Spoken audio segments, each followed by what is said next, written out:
Well, we asked before, if you were God, what would your plan be?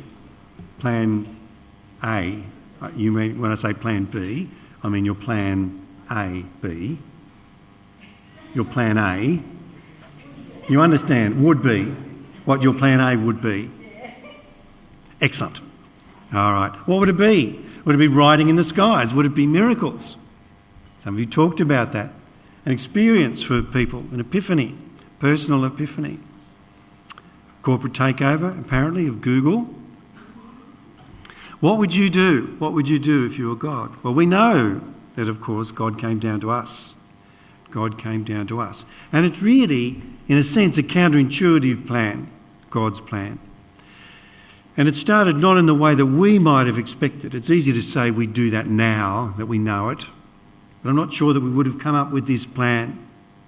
Because it came down to this, a Jewish girl at her prayers. That was the start of God's plan for the whole world, a young Jewish girl at her prayers. I wonder what if she'd said no? What if she'd run away when the angel appeared? The extraordinary thing in this Christian story is this, that in essence this is how it starts with this faithful Jewish girl. And it's actually a mixture of the prosaic and the divine. And it's kind of an interesting dialogue, one of those interesting dialogues that you read in Scripture sometime, between this smart, practical Jewish teenage girl and an angel of the Lord. You see, an angel of the Lord appears and says to Mary, "Greetings, you're in luck. The Lord is with you." But Mary was troubled and wondered what kind of a greeting this might be. "Do not be afraid, you're going to have a baby." To which she replied, "How? I'm still a virgin." The angel said, "You'll get pregnant nonetheless. And in fact, your elderly aunt, Elizabeth, is already pregnant. And that's God's doing as well." Now, what would a smart Jewish girl do here? Well, she'd go and check out that the angel's story was true. So she quickly went to see if Elizabeth really was pregnant. And when she found out she was, then Mary sang her song, a song about what God would do through her son. And see, this is not some myth or legend. This is a real story about a real girl and a real baby. And it was God's plan for humankind. God's great plan had begun and the world would never be the same. Jesus was coming, Emmanuel, God with us. The master plan was in place and it all began with a pregnant Jewish girl. But we ask again, why a baby? What would it mean? I want you to cast your minds forward about 90 years and imagine an old man sitting in a room in a Greco-Roman town. He's about 80 years old. And he has his pen poised to write in Greek on some parchment that he's kept just for this occasion. Because what he's going to write is very important. And a lot has happened in his lifetime.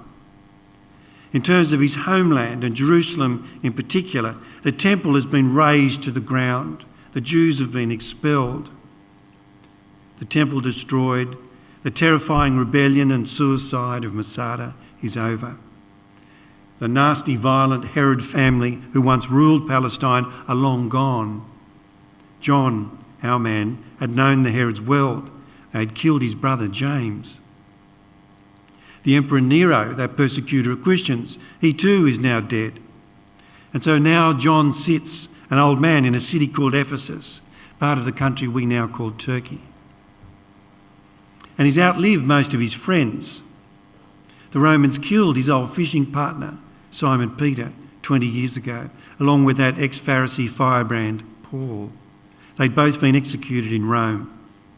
So much has happened.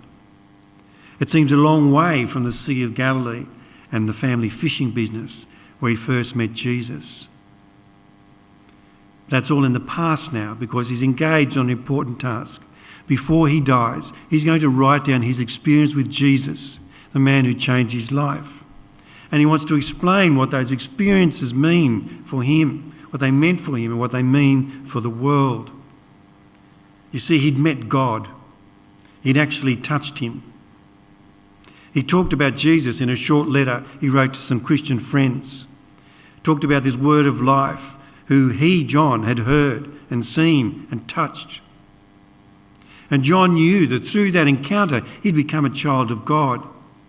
And he wanted to record his testimony for posterity.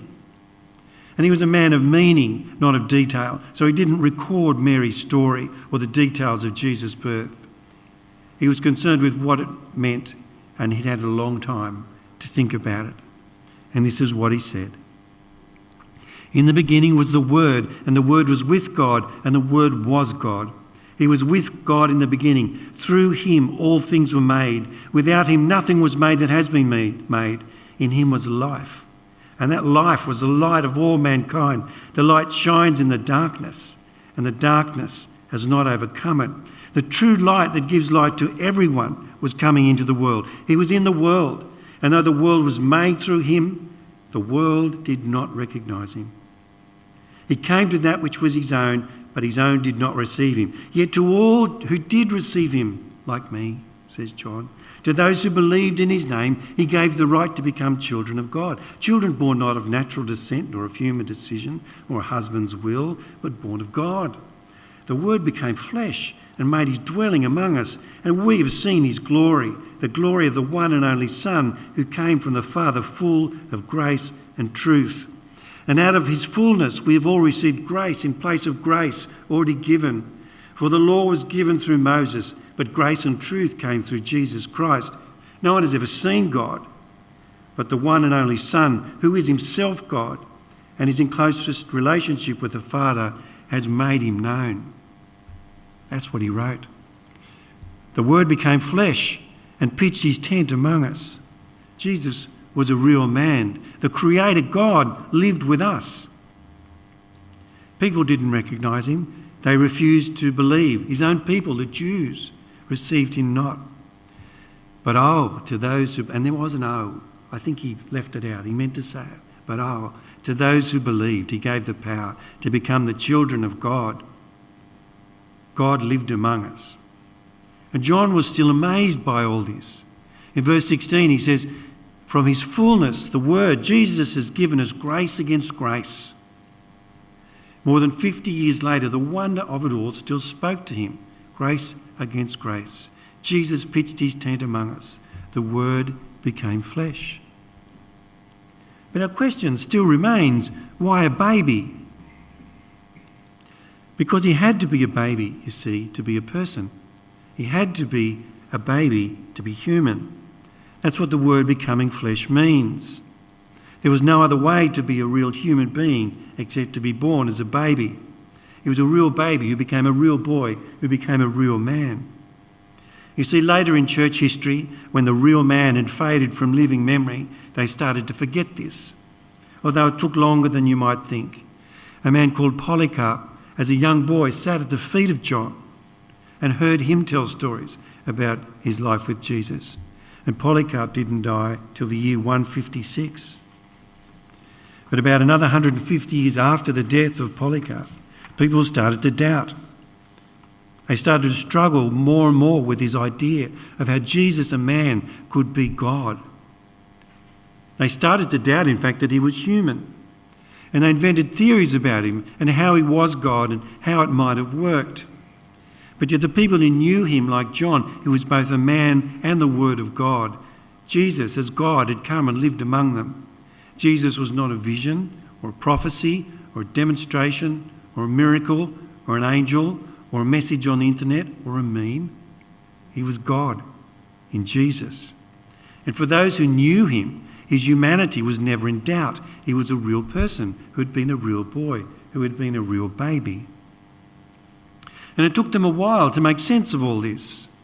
And of course, when you read the Gospels, you can see that his disciples and other followers, and even his enemies, didn't recognise him straight away. I don't know if you've ever met someone famous in the flesh, but they always seem smaller in real life. Even Mary, who knew that Jesus was someone extraordinary, didn't get it all the time. She couldn't give up that sharp, practical side of her nature. She came to get Jesus one day as he was teaching, telling people he's confused, he's mad. Literally, she says he's beside himself. The disciples too, those closest to him, didn't get it straight away either. But our man John, writing more than 50 years later has had time to think about this and see the extraordinary change that has come over the empire and over individual people.